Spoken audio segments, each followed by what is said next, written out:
அஸ்ஸலாமு அலைக்கும் ஃப்ரெண்ட்ஸ். இன்றைக்கி மதிய சாப்பாடு சுட சுட சோறு,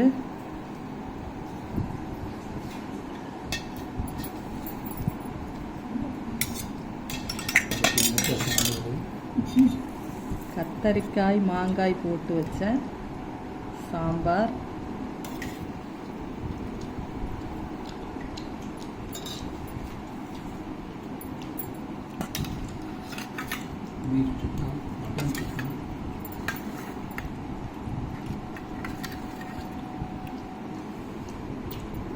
பீஃப் எண்ணெய் கறி,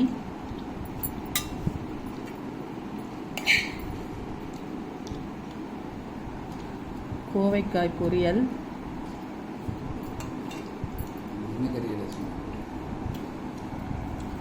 மாம்பழம்.